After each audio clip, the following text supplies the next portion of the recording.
Ejike Jamal, aka Nana Man, and this is the problematic safe place. You sound like a bitch. Shut the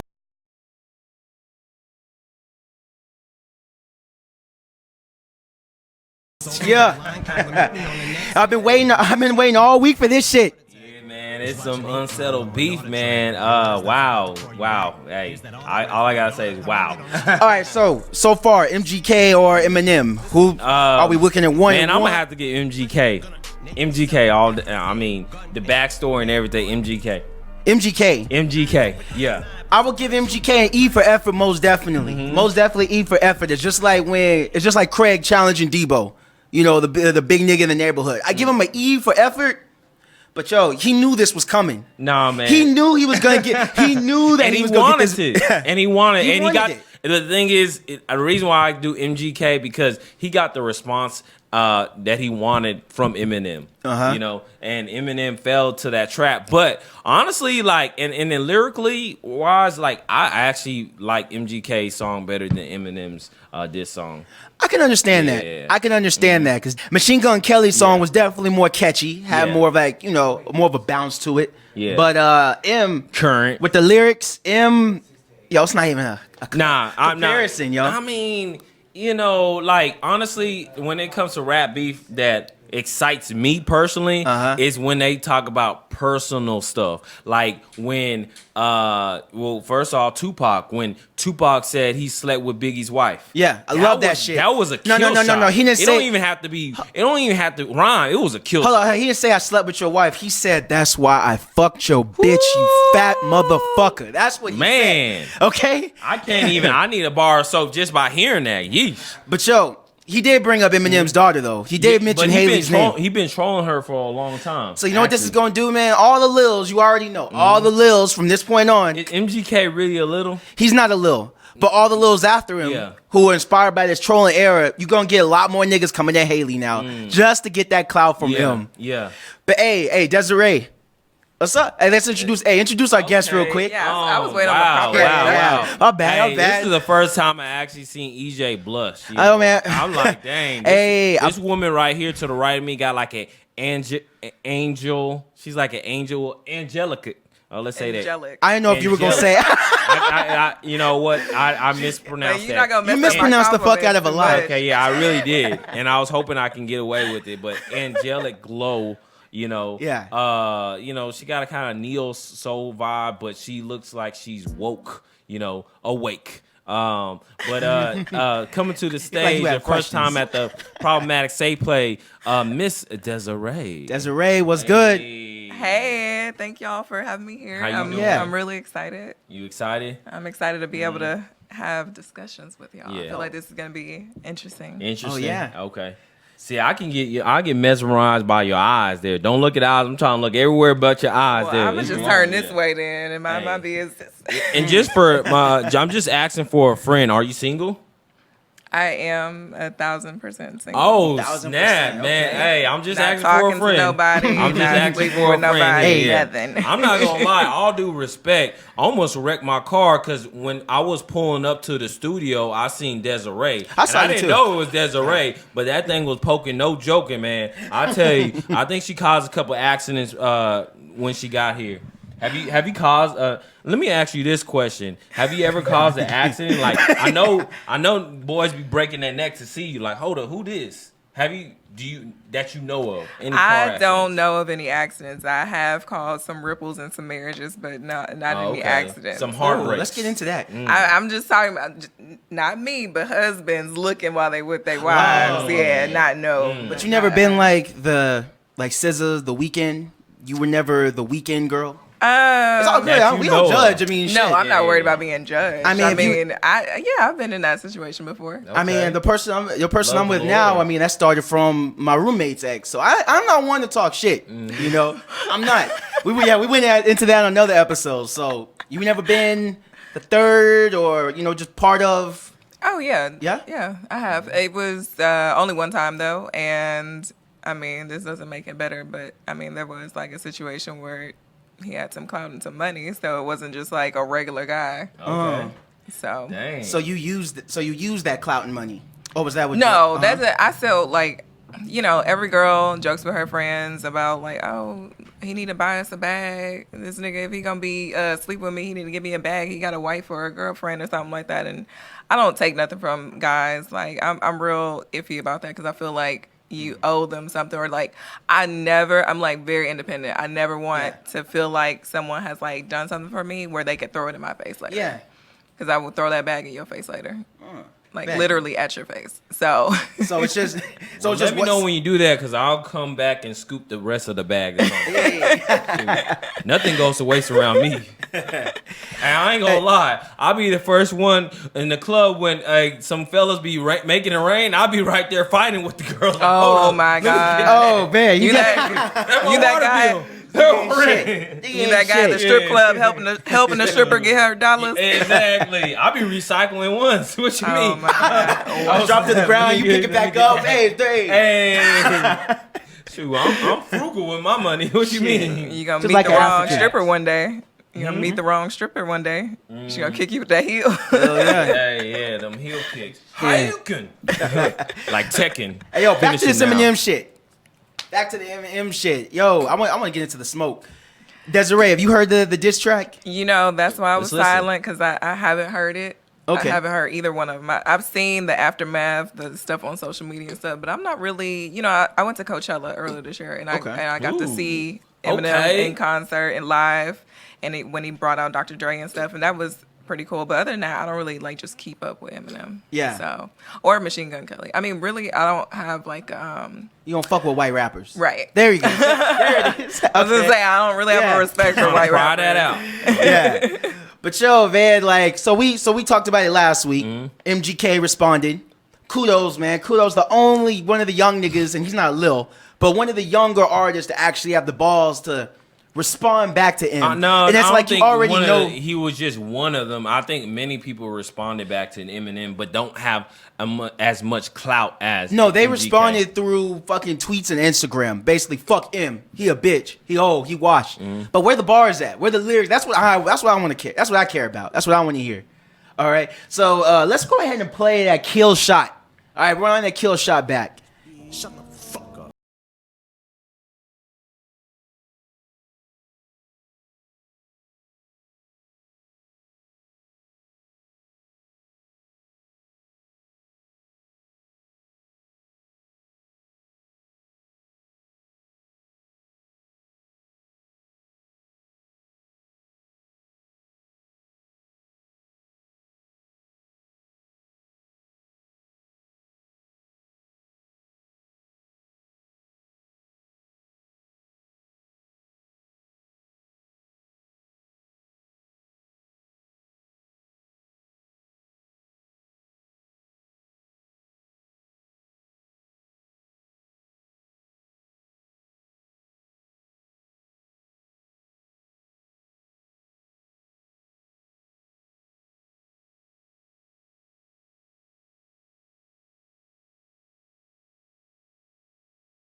Because you have like the little ears, okay? Like, I mean, the it's cool. I think what it was clickbait. I listened to it because I'm like, okay, a diss track. And I mean the song. I feel like the beat isn't really just like as catchy and relevant to the culture. And then I mean Eminem. I mean. Utmost respect for him. He paved the way for a lot of rappers, and he came in the game, but he's just getting a taste of his dose of his own medicine. Really, that's all I see. He really is, and that's why I like it. I like it because you can't tell me. I said this last week. I feel like this was like a dad test. Okay, like basically MGK took a play out of M's book the way he handled this response. The way he put out that diss track. You can't tell me M didn't think of looking at himself like a younger version of himself coming at him. He would have done the exact same shit. But what I like though, what you think, Desiree? Well, I mean, just from that little clip that I listened to, so Eminem really is the only white male rapper that I would listen to at all. What about Post Malone? Come on, he's not really a rapper. You mean the kid from Grapevine? Yeah, I guess so. It don't matter where who did country music before he ever did rap. Nigga don't even claim rap. Right. He don't claim the culture. Right. This is something that he's doing just to get clout and to make money. I mean, no, I'm not saying that you have to be from the hood to be able to rap about the hood or have experiences or just be able to have wordplay. But what I'm saying is, like, rap was not something that he was like, oh, I'm pursuing a rapper career. He was pursuing any type of career. Started off doing country. So the fact that he switched to rap, which, I mean, it was in a time frame where there weren't, I mean, it's never really been just a lot of male white rappers. Yeah. But there also was like that absence in that time frame. So he swooped in and, started being, and I mean, we're in a time where white people want to be a part of the black culture. So it's like he had perfect timing with it. And he has the resources now, he done took off and now every black rapper want to be on him. He got a song with Nicki Minaj and all types of people. And I just think that he's false claiming, basically. Not where he's from, but the fact that he's a rapper. Post Malone. Yeah. Eminem, this little snippet that I just listened to, I feel like it was lazy. I feel like he's better at wordplay than what he did for this. So maybe he's like not taking the beef like that serious, or he was just like, oh, this is just something to do for fun. I agree with you. I do think Eminem definitely bodied MGK on this record just lyrically, but I don't believe that he was actually trying. It felt like a light jab. It felt like just a warning, just like I'm just playing with you, just a warning. Yeah. But my favorite beef of his was with Mariah Carey. I loved it. That Obsessed, her song was Obsessed. Yeah. And his was the warning shot. Yeah. In which he even told Nick to back the fuck off, But what I like is his beef with Benzino. And what I find, and many people don't remember this, but what I find ironic about this situation with MGK and Benzino is that Eminem came at Benzino years ago and his man in the Nail in the Coffin diss. And I'll play that in a sec. But the reason he kept, one of his main points in that diss was attacking his age, saying nobody wants to hear their grandfather rap. And it's funny because Benzino was like 37, 38 during that time. M was like 29, 30. So coming back now, M45, MGK 28. I would love if one of these younger rappers would flip that. Right. Would flip that verse on That'd be a good line. You gotta respect it. Yeah. Hey, let's run that Nail in the Coffin. Just a few seconds of it. This motherfucker, man. Shut up, will you? Turn it up a little bit. Bitch, you owe me. I'm promoting you right now. And this is towards Benzino. No neck Benzino? No neck Benzino, yeah. Like this. I don't really wanna hurt no feelings, but I'm only being real when I say nobody wants to hear their grandfather rap. Nope. Men have heart attacks, and I don't wanna be responsible for that. So put the mic down and walk away. You can still have a little bit of dignity. I would never claim to be no Ray Benzino, an 83-year-old fake Pacino. So how can he worry over some balcony without throwing his lower back out as soon as he goes to live? Does he have a neck? Because I'm kind of concerned. Barely. It's about it's like an inch. No. Is about an inch? You got about an inch or two. It's implied. Is that a type of chronic disease? No, seriously. I'm just trying to figure out. Because I'm scared. Like, I see he probably never could play football. Because, like, how would his shoulder pad and helmet, if he I'm not. So I'm trying to visualize it. I don't know if it's all the weights he's been lifting. That's probably why he went into the industry. Because he couldn't go into any sports or anything. Yeah. So. Yeah. So if one of these younger rappers would have flipped that song on him, I think if MGK were to do that, he would definitely get one up. They still got time. Just for that. Yeah, they can listen to his podcast and be inspired. And I would take that same beat and everything. Well, you can't do all that. Yeah. Tweak it a little bit so you don't get sued. No, you can. But Sheether got taken off because it was Nas's beat. Well, you just can't sell it. And plus, I don't think M wouldn't trip on that. Yeah. M wouldn't trip. But shit. I want to hear. You said you watched the interview with Sway, right? Yeah. What were your thoughts on it? Because I just watched it last night. So the interview with Sway with Eminem was kind of discussing his album, and Sway asked him like, "Hey, why you diss MGK?" And his beef towards MGK was quite interested. The reason why he kind of explained a little bit, but M's still angry. Like, you 45 making millions of dollars, and life is going good. Why are you so bitter, brother? Well, because and the thing is, just like Erykah Badu said, artists, we sensitive about our shit. Mm-hmm.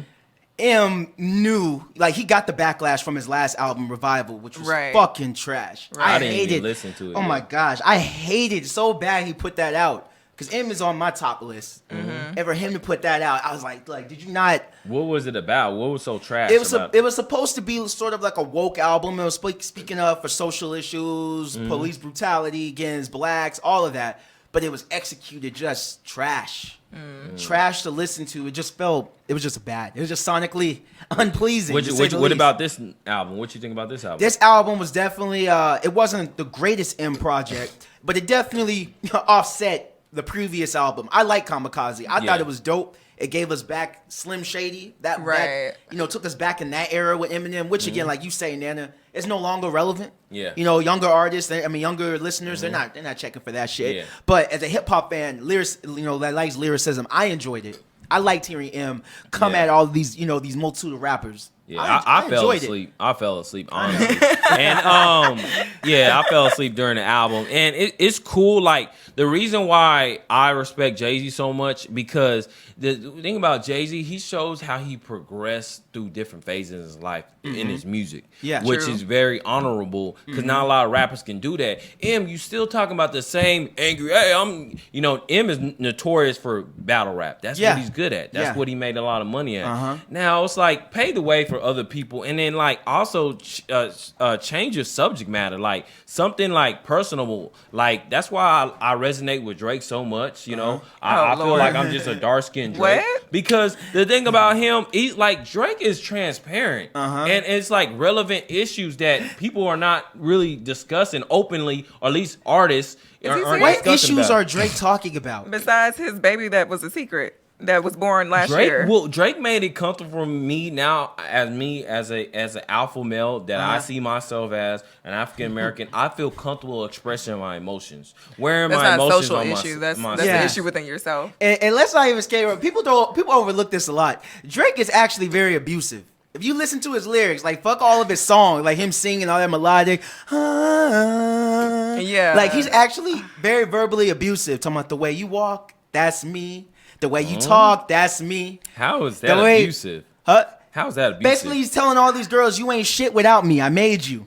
I mean, and there's plenty of lyrics. Wow. There's plenty of lyrics like The Real Her, where Drake is the archetype nice guy who is getting revenge, getting payback on all the chicks that wouldn't give him play until he got big. No, I mean, if you're in a relationship with anybody, you're going to emulate them. So... I mean, yeah, true, but I feel like I disagree with both of you. I don't think that Drake is abusive. I am a fan of Drake, but I also would not just put him on this pedestal of addressing social issues and everything of that sort. I didn't say he addressed social issues. I'm talking about as far as... I said about expressing oneself. Okay, well, you said social issues, and we said to elaborate on that. And I said expressing your emotions. Emotional. Okay, well, my point is, I think Drake, for one, should not even be involved in this conversation. But for two, I feel like Drake he's just good at just saying, he's good at like punchlines, like picture captions. Like he's good at, he puts his feelings out there and everything, but exactly what you said, like he's that guy that never got no play when he was growing up, and now he got all the money and he can get any hoes that he wants. And he talks about that. That's me. But I just don't got the money. But that's not a healthy thing to. That's not a healthy approach in life. Like, because then you're treating people shitty. It wasn't healthy when people were still treating me bad. But he has a history. He has a history of treating people shitty. Like the girl that he dated that was from Texas and who called the police and had a restraining order put on him. For real? Yeah. They didn't know about that. She actually was like from Arlington. Oh, for real? Yeah. Oh, did she go to SMU? That one? I don't remember what school she went to, but she like fell off the map. Like. Yeah. Okay. I'm from Agtown. I mean, so wherever you at, if you need a brother who treats you right. And she's not the only person who has like come forward and said that he's like, I feel like he's very possessive and like once you're mine, and like you gonna do this. Most men are. That's abusive. Come on, well, but there's a healthy amount of possessiveness. But it's elevated for him because he has the money and resources to stop you from doing everything. Like that girl was pursuing I think she was a photographer or like she did like a blog or something like that. She the girl fell off the map. Of me. That's cool. All because like supposedly he had threatened her and that's how she got the restraining order approved. Yeah. And he was like wanted, like he had to turn himself in and all types of stuff. Really? Well, I don't know if he actually that's turned new. himself in. I'm sure he got a lawyer to avoid that, but Think about that song Mob Ties. A lot of niggas say, like, you know, people around that circle, they say that song Mob Ties by Drake. There's a lot of facts. A lot of people say that Drake, he may not be the one that's out here in these streets, but he uses his money to do a lot of intimidation and tactics and shit like that. because he's not like the thug type where I'm gonna go and like you say something disrespectful to me, we gonna take all the phones and we gonna beat your ass right here. But he's also not the type that's just like, you know what, let me just treat people right. Like, I feel like he's, like, at that level where, and you can look at the people around him. I mean, he, like, came up with, like, Lil Wayne, Birdman. Look how Birdman has done business. Like, you know, just the influences that have been around him, it kind of, like, rubs off on you, especially when you coming up in this industry. You looking at how am I supposed to act now that I have this popularity? I mean, like, we went from, the first song I heard from Drake was Ransom. And I remember hearing that song and like becoming a fan. And then he came out with the song with Nicki Minaj with the girls in the locker room in the video. Oh yeah. I can't remember what it's called. But You like, the best. yeah, like you know, he was like this soft, cuddly person because he did Degrassi. Yeah. And now all of a sudden he's making songs like Mob Ties. Like, And then you hear that song with Travis Scott, Sicko Mode, and where he's like, what was he saying? My dog will do it for a Louis belt. He don't know nothing else. And it's like, caught him pulled up at the light. Yeah. Right. Niggas think it's sweet. Nah, it's on site. Yeah. Like, when did Aubrey, Wheelchair Jimmy, be the on site nigga? Exactly. Hey, oh, bro. and his artist that came out to be gay said that Drake what's his had name? Conan. said that Drake had like threatened him or like something like that. So I mean, I'm not saying that you can't level up and keep a certain circle around you so you don't get, you know, you ain't the one getting jumped or robbed or anything, but I'm saying that you also shouldn't be at that level where you're over here like making it seem like, okay, I can just snap a finger and you won't exist no more. If you think about it, if you're at that type of level of success and that type of height and you achieve, you're gonna be vulnerable, you know, and you can't show people your vulnerability because they take advantage of it. But he still does because he makes them sappy songs, so which is fine. Like, I still like him. I like his songs no matter what he's saying. Yeah. But I think we also have to address the fact that he got issues He does. that We he all needs do. to address. And like even We with all this, do. even And with this sometimes child, the reason why I like it because he's transparent about his issues. Drake is not transparent. A lot of rappers aren't. Drake is not transparent. Drake is like Instagram, and pretty much he shows you what he wants to show you. Drake is not. If he was transparent, we would have known he had a kid. that girl had that And he baby was- in like October of last But year. And if you remember, he too, made that song in March. If you remember too, there was a song In where, March, the baby, she had a whole 9-month pregnancy. I don't know if you know how pregnancies works, but it takes 9 months to cook a baby. There was a song he did on his More Life album where he started off. It was Shawty say she got a kid. It was the one with what's it called? Well, let me type it in. But basically, he brought up about the situation about him having a kid, and he denied it. It was well, there have been a lot of girls that came out and said that they was pregnant by him. And sacrifices. I don't know what happened to them, but Yeah. Sacrifices. with Migos. No, not that one. That's It was what 2 Chainz and, oh, here it is. Bro wrote this shit January 21. Baby girl, I had to run. I'll be back a couple months. Kendall turned 21. Was on the street with 21. Blah, blah, blah, blah, blah, blah, blah, blah. Got her waiting in my place. Oh, no, he says, got Dubai plates in the California state. Got her waiting in my place. I got no baby on the way. I think that was alluding to that situation where he said, I ain't got no baby on the way. I think he was alluding to. when he dropped I think that was track. Because When did he drop it? Yeah, when was that? More Life was. More Life was. Oh, that was 2 years ago. I don't think that No, song that was went about that 2 girl. years ago. It was March 18, 2017. Yeah, that wasn't about that girl because there was like 2 other girls like from whatever, like they were big booty hoes from like some strippers or whatever who were also claiming to be pregnant by him and who were talking to the blogs and trying to petition him for a paternity test and all types of stuff. What happened to those girls? Who knows? Yeah. What were the results? Who knows? But I don't think that song in particular was about that girl. And it just is ironic to me. Well, I got a bone to pick with Drake anyway because as much as I like him, it also was funny to me how you get this ugly white or whatever race she Hey, is beauty's in the eyes of the beholder. stripper Beauty's in who the eyes you of the claim to beholder. have only had sex with twice and got her pregnant, but yet you fucking all these girls and ruining their damn lives like Serena and everybody else. Serena? Yeah, you don't know he was fucking Serena? No, we know he was fucking. No, I knew he was fucking Serena, but how did he ruin her life? Bro, I don't know. Well, That's a not tennis anymore. match. She's Yeah, married. yeah, yeah. Okay, because I mean, like, And Common shout out doesn't to look like he's in she's bad in shape. I like that she's in a diverse relationship with a white male. So shout out to her. That sister right there. And he treated her like a queen. So that's what I'm saying. Some of y'all African American women, it's all good. I like how y'all support us, but also, looking different other races, other colors. What? Don't do it. You fucking sellout ass nigga. No, I mean, Serena find wherever happiness is in a color. Happiness is in a complexion. I don't have a problem with interracial relationships, but I don't promote them either. I don't encourage people to date outside the race. I feel like only someone in your race, whether I was white or black or Hispanic or whatever I was like or am, I would feel like only someone of my same race will understand the struggles that I go through in this world. Honestly, someone can sympathize with me or empathize with me, but you can only if you're white and you're with someone who's black, you can only sympathize. You can't empathize. Yeah, no. See, I'm gonna have to disagree with that statement. I think someone within your own culture, okay, because we're not in the same culture. But that's what I'm saying. What if there's white people born in Africa? There's white people born in the hood. Well, that's like it doesn't matter.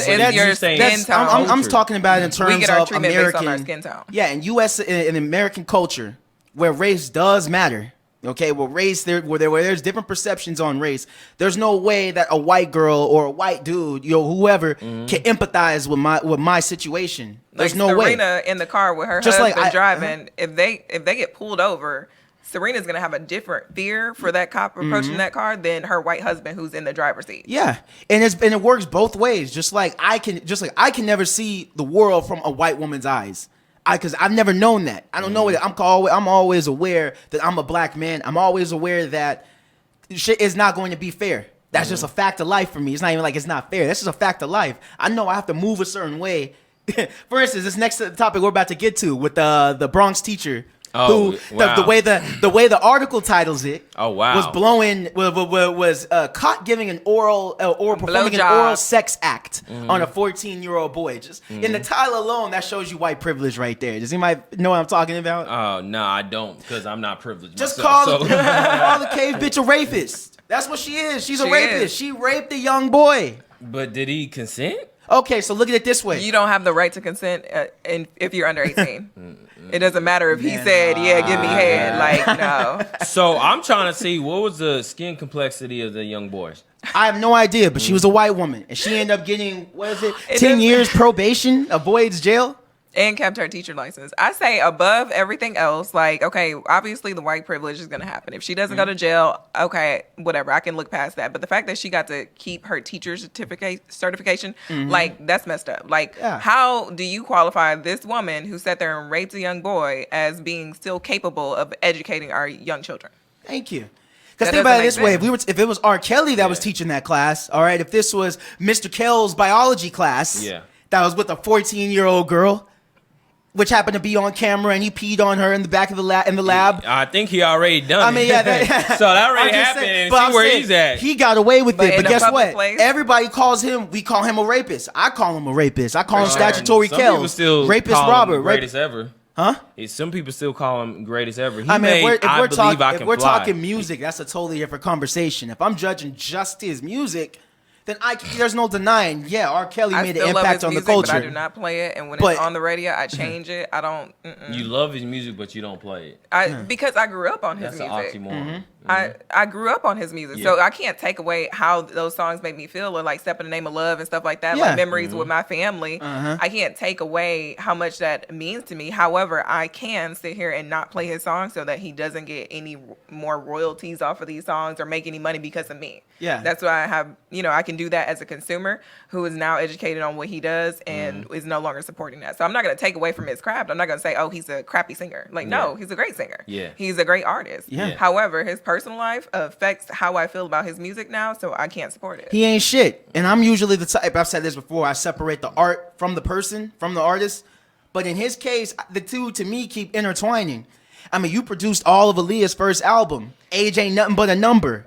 You wrote her lyrics. Like, don't get me wrong, when I first heard that, before I knew all the history, him marrying Aaliyah and all that, I fucked with it. That was my shit. And then when you learn the history behind it, the shit is so disturbing. You know? I see pictures of her, like literally I saw on my timeline yesterday on Instagram, I saw a picture of her and Dame Dash from like 2001 from like this throwback page that I follow. And like every time I see a photo of her now, because I just like recently found out that her and R. Kelly were actually married back then, like for real married. Yeah. So now when I see photos of her, like I find myself like looking at her eyes and just like looking like, I don't look at her as just like a young woman anymore. I look at her like a hurt child who kind of like was forced into like adulthood and like forced into this whole life that she didn't know any better. And most people expect that from somebody who didn't have their father in their life or something like that. But this girl came from like a loving home from what we could tell, and was still, you know, introduced to this lifestyle and was still under this man's wing. Like he's been taking these other girls, because a lot of the young girls that he's held like captive and all that stuff, they want to be artists, like they want to be singers, they want to be like, he's doing the same thing over and over, time and time again, and still hasn't gone to jail for it. And it's crazy to me. Like I can't even, like, he's getting that white privilege right now. The only difference is he's black, but the thing is, it's a lot of aunties, black aunties, that are supporting this motherfucker, man. So let's call it, but you know, we call it, so I still, man, statutory kills, you ain't shit. All right, fuck rapist Robert, statutory kills. I'm waiting till, like, I'm hoping he gets his day. But let's not take the smoke away from this white teacher, though. She does not need to ever be a teacher again in life. Like, okay, you're not going to throw her into jail. You're not going to give her anything that's going to be on her record forever. Fine. And I'm only saying fine because it's white privilege and we ain't got much to do or say to control that. But she should not be in charge of educating our children, because obviously when she was doing that just now, she's done something that is wrong. Like, she has raped a young boy in a public school. So the fact that you did that and got caught, why should you then be later in life given the opportunity to be put back in that same situation where time and time again we've seen it repeat itself with people that are labeled as like sex offenders? Like they can't be within certain distances of schools and all that stuff. So why would we let this woman then be able to be a teacher again? That's crazy. Whether it's a substitute, girl, I don't want you teaching people how to drive. Like, I don't want you doing anything. Level 1 sex offender. I'm trying to visualize how this even happened. Like, did the student come to class, teacher, I need some extra credit? Like, what was going on? Let's talk about this. Yeah. You know, as far as that to even be the outcome. I'm just trying to, like, how he obviously should be. Did he sell her, or is he a good salesman? What was his GPA? You know, probably. No, high. You know, I think we need to not even look at the child, but look at this woman. Okay, what are you going through in life? Like, are you not getting no dick? Possibly. To the point where you looking at these kids in your classroom and you looking at them like, dang, he kind of fine. A 14-year-old boy. Let me see his little dick print. Do you know how nasty 14-year-old boys are? You have to be in a whole different. You have to be a fucked up individual to look at someone that young and be attracted to them. These motherfuckers don't even wash their hands. They 14-year-old boys are disgusting. You have to remind them to shower and shit. Like, hey, so I actually want to add something to this because I was that kid. You were the kid that got. I was 15 years old and had sex with one of my teachers. Oh, snap! Hey. So I have a little bit of insight. Yeah. So and a lot of insight. Yeah, and much like this teacher here that y'all are talking about. Oh snap! I'm seeing the picture. She was pretty. Hot. She was a cheerleading coach, and she was also she taught me. And yeah, taught you a lot. I know that. Wait, that's the lady you had sex with? No. That's the lady y'all are talking about. Okay. But the one I had was similar to this. But anyway, so I know for me, it was a lot of it was my own, I guess, fault, because I was like, I would, trying to like persist. Yeah, man, I would like flirt with her. But the adult in the room should have the. So Jedi, so you blame yourself? No, I don't blame myself, because obviously she was adult, but like I was spitting game at her, like I would. Like I was trying hard. Yeah. And, no wonder they call you Jedi. And so how I found out, I didn't even know I kind of suspected that she had the hots for me, but I didn't know for sure until one day I come into class and she was like really upset. And like I had my desk like right next to her desk. Yeah. And she was like, my husband found my diary. Okay. And I went, oh, man. man. A diary? Whoa. And I said, so what's wrong? She goes, well, I wrote about how I have inappropriate feelings for someone. Oh, and like I knew then, but I kept on like trying to play dumb, like, what do you mean? And she looked at me and she's like, you know what I mean. So that's when I knew she had the hots for me. Okay. Well, then like like probably 3 weeks later, she goes, I know where you live. And I was like, what? Yeah. And she goes, I followed you home last week. Okay. Yeah, and that's like, that's when I knew it was on. Let him finish the story. And then she goes, do you want to meet at that baseball park down the street from your house? Yeah. Okay. You already know what it means. So I was like, of course. Yeah. Home run. So we met in the baseball park, did our thing, and then another time she picked me up at that baseball park and she started taking me to cemeteries. Yeah. Oh dang. Yeah. What kind of? And like she was a stalker and fucked up in the head. It was weird. Seminary. But she would like be buying me clothes, and it was crazy. Mm-hmm. It was crazy. Dang, man, you were a champion. So that's crazy. So like we're gonna, I can tell the disgust on Desiree's I just want face. to ask him a question, Jedi. Did you pass that class? Did you make it? Bro, no. Here's the She thing. Held your ass back right. Like no, so like before get in we another actually started like having sex, she was like, I didn't have to do shit. Like I was like, hey, I wouldn't do fuck all, and I was like getting good grades. Yeah. Afterwards, she started being a bitch to me in class. It was like really weird. Yeah, it's kind of a turn on type it was of thing. weird. Well, I'm gonna have to discipline you after class. Were y'all still fucking while she was being a bitch? Yeah. Oh, I see. Yeah, like she started like being a bitch and making me do my work, and I'm like, hold up, that ain't how this works. Hold up. I can tell Desiree's disgust. Before we get into this toxic masculinity and rape culture that we're promoting right now. Yeah, because y'all asses are over here promoting it. We definitely are. Okay, Jedi, you were raped, my guy. We understand that. However, in America, in American Jedi, sense, did that affect you in any way today? Like, do you feel? No, I mean, I was already Did it having affect sex your sex before life that. at I all? lost my virginity at 13, and so I was 15. So Yeah. and when I was 14, I had sex with an 18-year-old. So and I had sex with my mom's friend. Yeah. When I was 17. So like, Mama bringing friends to the house. she don't know. Oh man, I can't believe I just said that on. Man, we live.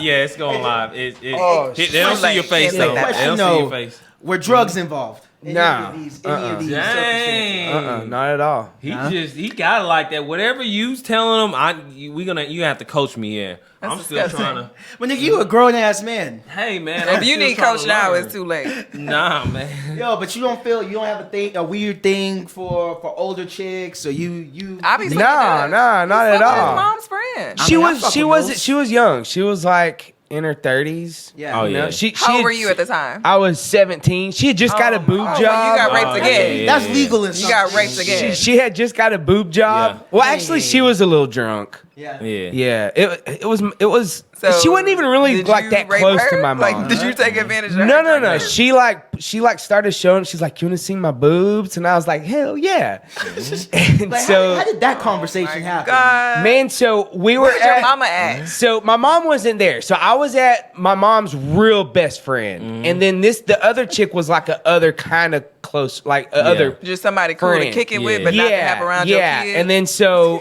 my mom's close friend went to sleep, and her other friend stayed the night, and I was there for the weekend, and one thing led to another.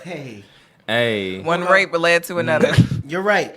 But Desiree, it was you're completely absolutely right. consensual. I don't know. I feel like this is I feel like all of y'all would have a different type of view if it was a 14-year-old girl who's getting dicked down by her teacher. Okay. Now. Now let me make my position more clear than I did before. I'm gonna make it absolutely clear. Your 14-year-old daughter, 20 years later, y'all smoking and having a conversation. She be like, "Daddy, remember my math teacher? Oh, he's dead. Oh, I was fucking him, and we was meeting at the park. Oh snap. Oh, like he's dead. I really wasn't in those sports. I just told you I was in sports because we were staying late and fucking all the time. Whoa. Yeah, That's a whole different story, right? Okay. Now, make no mistake, I'm not all condoning this. This shit is interesting. This is interesting as I'm not fuck. saying that y'all are condoning But it, More but y'all interesting have he a didn't different pass the reaction. class. Yeah, it's I'm trying we're not to gonna figure lie. out. Obviously, there's double standards to this shit, It but shouldn't be. there shouldn't be, and it is shouldn't rape. be. It is rape, both sides, no doubt.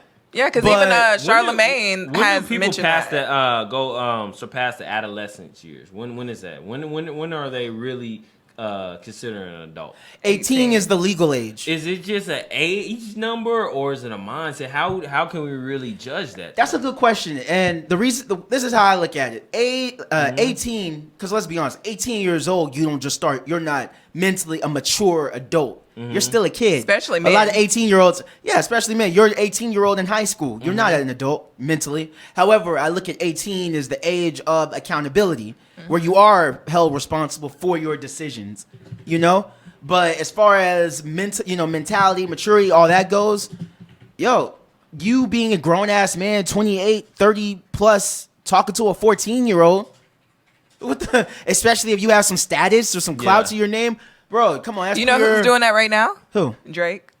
Drake is talking to an 18-year-old. Yes. Okay, that's nothing wrong with that. It's not a 14-year-old. It's an 18-year-old. But that's the thing. Like, we gave Black China so much hell over talking to these 18-year-old boys. I didn't give a fuck. Well, the thing is, because of Black China's history, though. But Black China's history. Drake's history. Drake's history of fucking over people. Fucking over women. I mean, but that's Drake. Let's just Oh Aubrey, ain't nothing wrong with what you're doing. You're getting yourself involved in. Just like when you talk to Black China, you know if you a guy who got money and you talking to Black China, then kiss that money goodbye. Black China is like the She's rite a of professional gold digger. Yeah, she's like the rite of passage for these up and coming rappers. Like, you got to run through Black And China Drake to is a officially be in the professional rap. fuck you and leave you.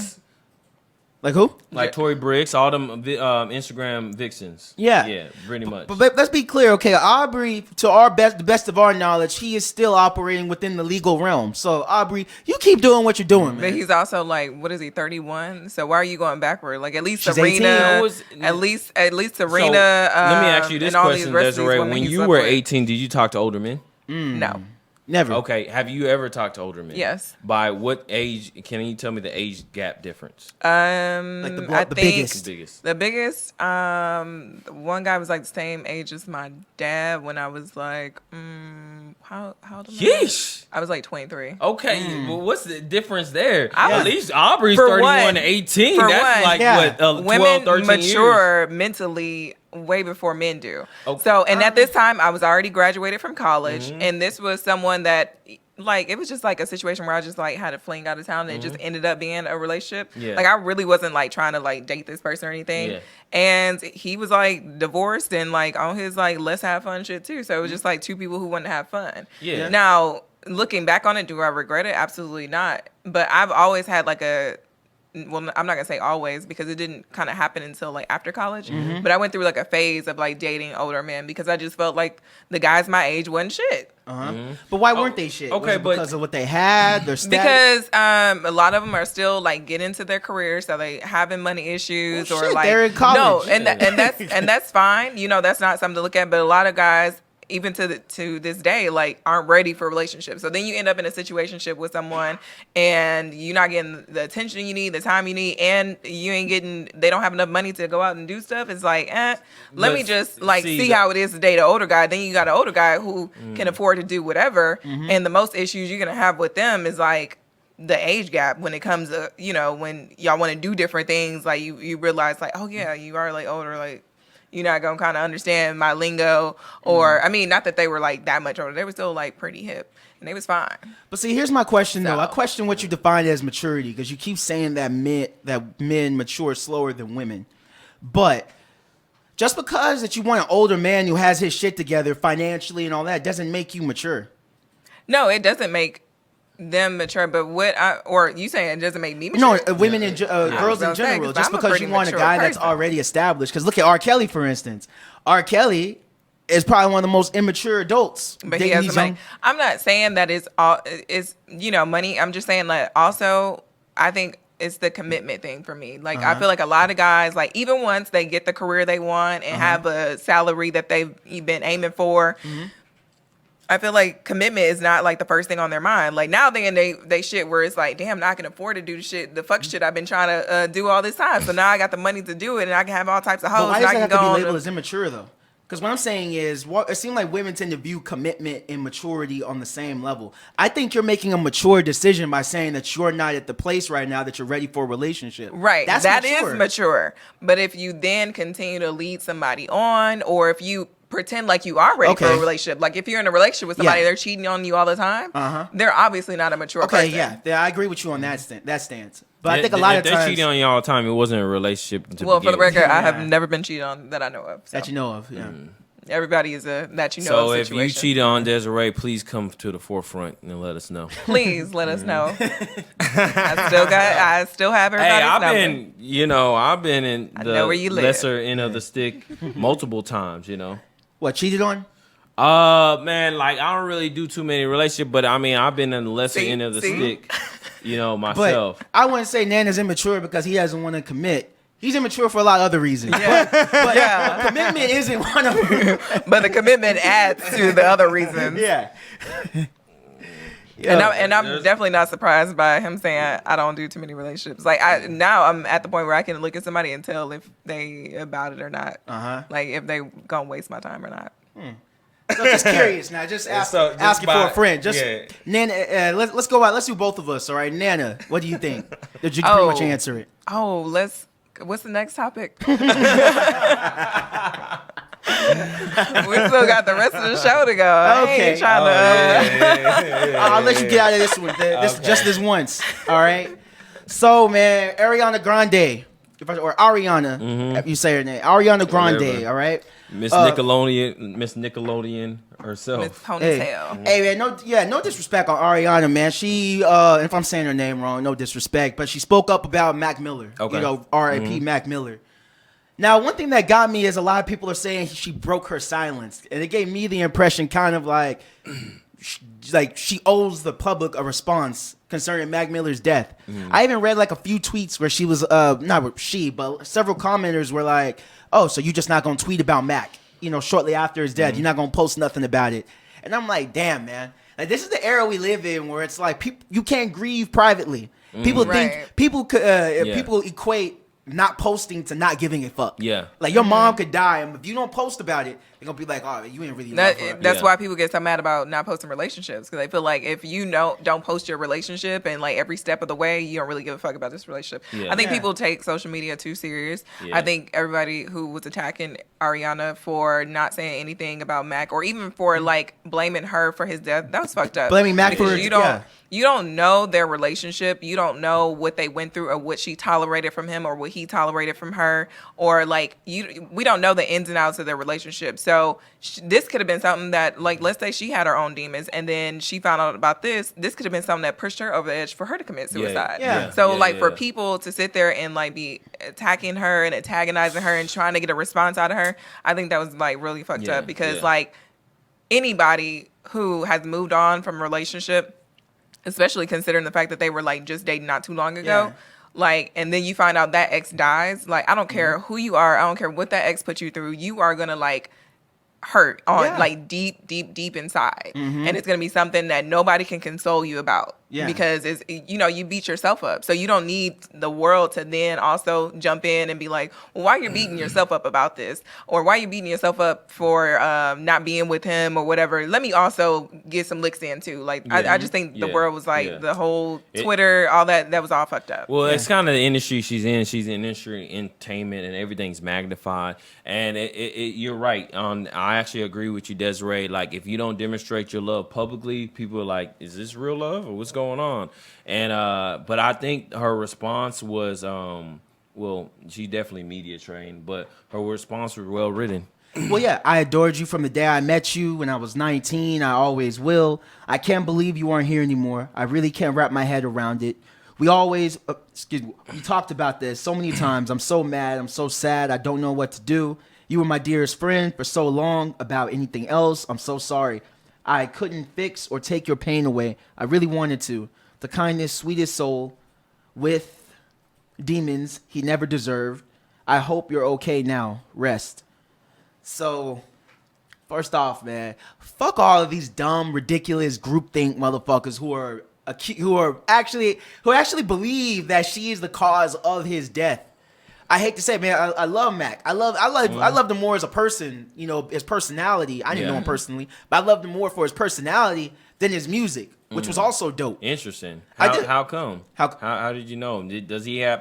I'm relatively new to Mac Miller. I've just seen some of his, just having watched throughout the years some of his interviews and behind the scenes stuff. He just seemed like a funny guy who just made every time a good time. Yeah, he just had that type of energy. He just made everything fun, lighthearted. It came off in his music. You could tell he really cared about the culture from him, like his production standpoint.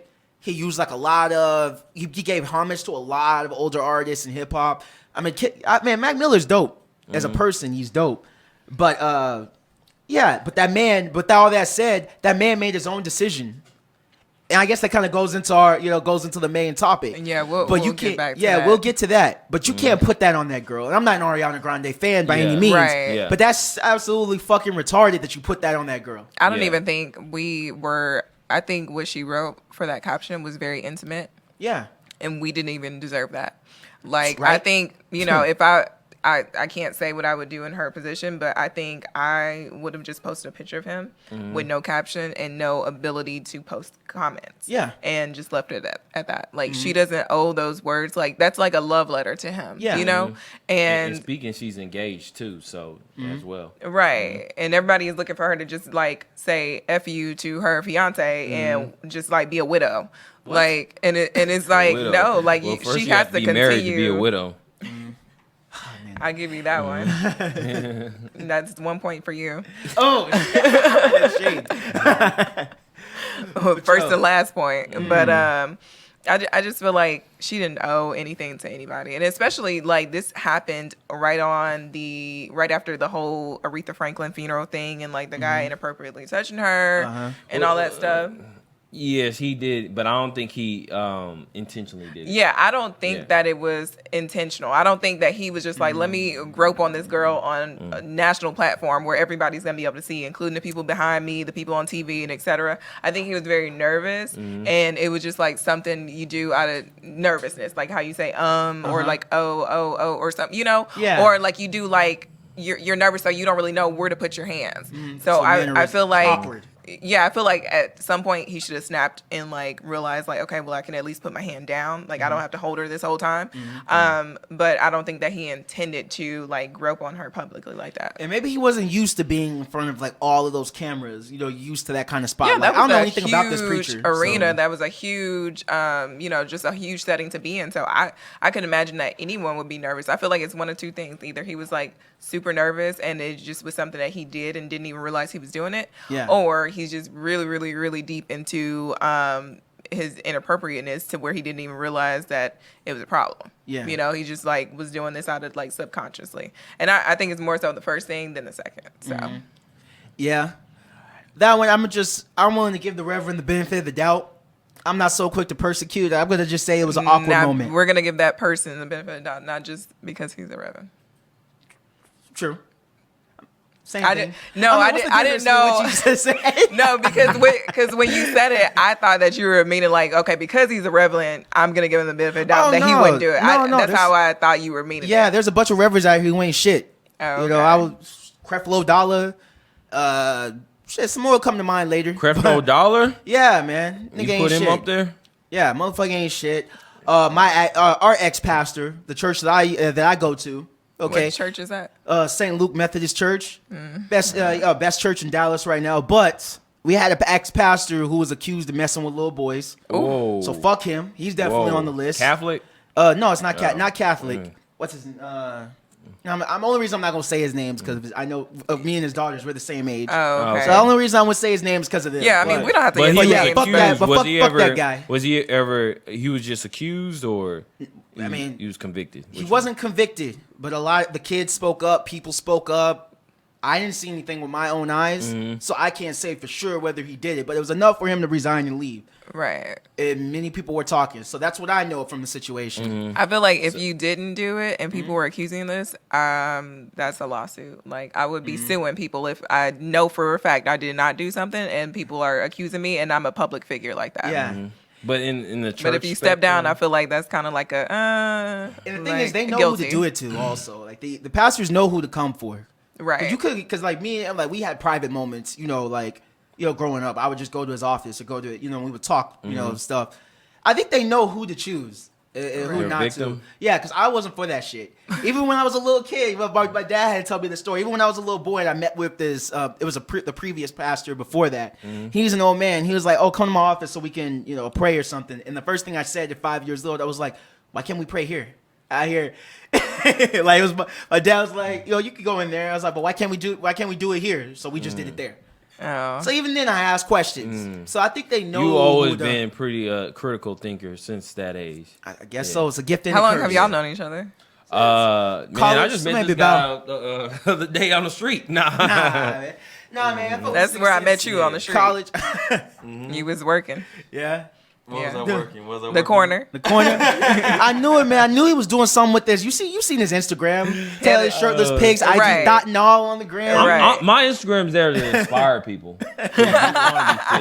Honestly, that's what it is. Yeah, exactly. Yeah. So, Get it how you live. yeah. Anyways, Which I think. So, do y'all know Russ, the artist by the name of Russ? Yes, I like his music. You like it? Yeah, I like Russ too.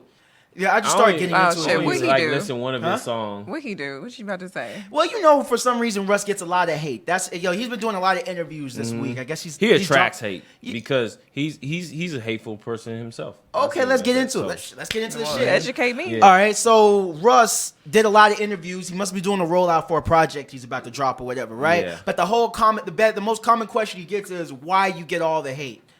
And I was trying to figure this out. I was trying to gain some insight into it. So I did a little digging. Back in the day, a year ago, right? Are you familiar with the tweet he put out? No. I don't know. Basically, Russ is known for taking like harsh stances against drug usage, which is really popping right now in hip hop. Didn't know that. Yeah, That's what's up. and he posted several tweets, saying. So he don't do drugs at all. Well, he said he smokes weed occasionally. Okay, but I think he's more so talking about like the Xannies and the opios. The hard shit. And he wore a shirt. I don't have a picture of it, but he wore a shirt that said, "How many Xans do I have to do to realize?" No, he said, "How many Xans do you have to do to realize you're a fucking loser?" And a lot of people took that I won't say took that the wrong way, but they took it a certain type of way. So people have just been hating on Russ. I mean, there's no good way to take that. Why you say that? Because it's okay, how many Xans do you need to take to realize you're a loser? You are addiction shaming people.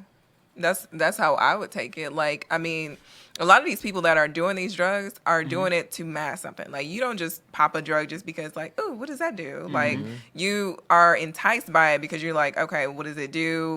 What are the side effects? Everybody else around me is doing it. But in the same sense, it's like, once you start taking it on a regular basis, you become addicted to it. Yeah. So you don't need someone to shame. You're probably already getting shamed from your family and friends who realize, like, what is wrong with you? You acting weird. You doing these drugs. Like, you probably already getting shit from them. Yeah. So you don't also need, like, a public figure to come out here and slap you in the face and call you a loser. It's one thing if he had a shirt that said, don't do Xans, don't pop pills, But or something like that. That don't reach people. We've been doing that. That don't reach people. Well, neither does calling him a loser. Well, it got some reaction out of him. Now he's getting all that hate, and I think that's a reaction better than no reaction. Artist. You don't want to have hate as an up and coming artist. Yeah, actually, you do. You look at 6ix9ine. 6ix9ine, yeah, it actually helps. How the fuck does 6ix9ine always come up in our podcast? Every time we talk, he always comes up somehow. I mean, we've done a lot of talking about pedophiles, so. Oh, so you think 6ix9ine's a pedophile? Yeah. He's a pedophile. Why so? Long story short, he was in a video. In a video that record? he did.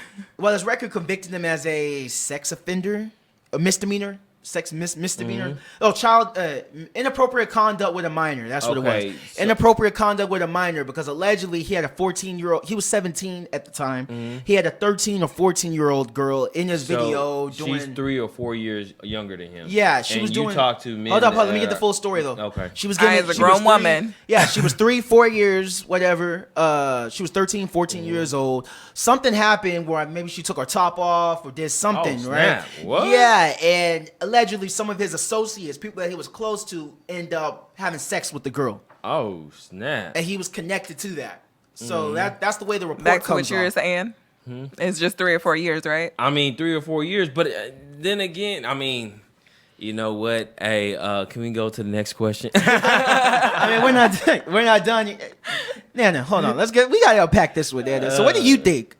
about 6'9" in that situation? Oh, we unpack it. 6'9". We can pack that. I'm just analyzing right now. I'm trying to digest everything you just said and to a certain point and visualize it. But it's just ironic, Desiree. You talk to older men, that are. It's not the same thing. I was like, he was I an said, adolescent himself though. He's 17. Okay, so that's So we agree that it's two different situations, because you trying to bring up my situation and try to shame me for talking to older men, but I'm just trying to point it out. I was already graduated out of college. And I was a grown-ass woman living on my own, paying my own bills, so I have the right to talk to whoever I want. Yeah. Hopefully, I mean, y'all should be thankful that I was going older rather than younger, like, and talking to 16-year-olds and 14-year-olds. And I don't have any sympathy for people that do shit like that, because I worked at a summer camp as a summer camp counselor for an entire summer. And I was around, like, kids of all ages, like, from preschool. I think we went all the way up to, like, 8th grade or something like that. And those, like, 7th and 8th grade boys, all of them had a freaking crush on me. They all tried like little stuff. All was over there watching me walk across the room, and all of them trying to make a pass or just try to be my buddy and be all up in my face and whatever. But I set those boundaries with those young men because, for one, I'm not attracted to anybody who's younger than me. And for two, because I know how this shit goes. And for one, and for another thing, I knew a girl who we suspected of being sexually abused by her mom's boyfriend. We didn't have no way of proving that, but just the way that she was acting out, like she was acting very sexual, like somebody had done something to this girl, at some point, because it was just like clear that something had happened to her. So obviously I'm not gonna feed into these young boys because they're impressionable, for one, and then for two, if you cross that line with someone, like, in his case, at least, that wasn't his first time having sex. 6'9", or who are you talking about? Who's what's his name? Russ. No, Jedi. That wasn't his first time having sex when he had sex with his teacher. But I feel like when your first time having sex is with someone who's a lot more older and mature, I feel like that shapes you. And like, we've had people come forward, like Charlamagne the God, who talked about how him being raped when he was younger by I forgot who it was, his aunt.